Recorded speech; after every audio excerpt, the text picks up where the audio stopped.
ಈ ಮರಕ್ಕೆ ಇಂಗ್ಲೀಷ್ ಒಳಗೆ ಅಡಾನ್ಸೋನಿಯಾ ಡಿಜಿಟಾಟಾ ಅಂತ ಹೆಸರು ಬರೋ ಕಾರಣ ಒಬ್ಬರ ಮೈಕಲ್ ಆಡನ್ ಅನ್ನೋರು ಏನು ಅದಾರಲ್ಲ ಅವ್ರ ಇದ್ರ ಬಗ್ಗೆ ಸಂಶೋಧನೆ ಮಾಡಿದ್ರಂತ 17ನೇ ಸೆಂಚುರಿನಾಗ. ಫ್ರೆಂಚ್ ಒಂದು ಬಾಟನಿಸ್ಟ್ ನ್ಯಾಚುರಲಿಸ್ಟ್ ಇದ್ರಂತವ್ರೆ. ಸೊ ಅವ್ರ ಲೈಫ್ ಲಾಂಗ್ ಒಂದು ಈ ಗಿಡದ ಮೇಲೆ ಸಂಶೋಧನೆ ಮಾಡಿ ಇದ್ರ ಬಗ್ಗೆ ರಿಸರ್ಚ್ ಮಾಡಿದ್ದಕ್ಕೆ ಅವ್ರ ಹೆಸರು ಮೇಲೆ ಇದನ್ನು ಅಡಾನ್ಸೋನಿಯಾ ಡಿಜಿಟಾಟಾ ಅಂತ ಕರೀತಾರೆ. ಮತ್ತು ಇನ್ನೊಂದು ಇದ್ರ ಹೆಸರು ಏನಂದ್ರೆ ಆಫ್ರಿಕನ್ ಬಾಬಾಯ್ ಅಂಥೇಳಿ ಕರೀತಾರೆ ಇಂಗ್ಲೀಷ್ನಾಗ. ಕನ್ನಡದಾಗ ಕಲ್ಪವೃಕ್ಷ ಮತ್ತು ದೊಡ್ಡ ಹುಣಸೆ ಮರ ಅಂತಲೂ ಕರೀತಾರೆ. ಯಾಕಂದ್ರೆ ಇದ್ರದ್ದು ಏನು ಕಾಯಿ ಬಿಡ್ತೈತಲ್ಲ ಅದು ಸೇಮ್ ನೋಡೋಕೆ ಹುಣಸಿಕಾಯಿ ಟೈಪ ಕಾಣ್ತೈತಿ. ಸ್ವಲ್ಪ ಅದ್ರ ರೌಂಡಾಗೆ ದೊಡ್ಡ ಕಾಯಿ ಇರ್ತೈತದ, ಅದಕ್ಕೆ ದೊಡ್ಡ ಹುಣಸಿ ಮರ ಅಂತ ಇದು ಕರೀತಾರೆ ಕನ್ನಡದಾಗ.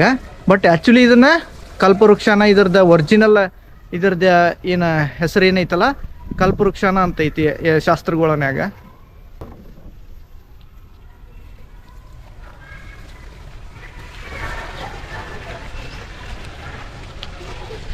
ಇಲ್ಲಿ ನೋಡ್ರಿ ಮಾಡಿದಾರೆ,